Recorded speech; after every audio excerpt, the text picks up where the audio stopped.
payung hitam. One, two, three, go.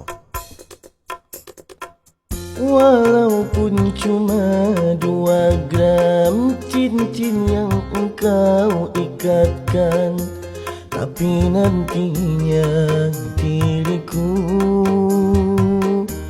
akan jadi hinaan, akan jadi cemoohan, ocehan orang.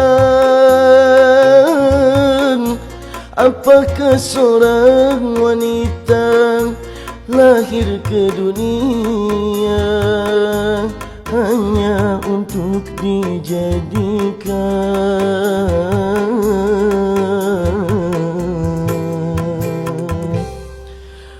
bahan perbandingan?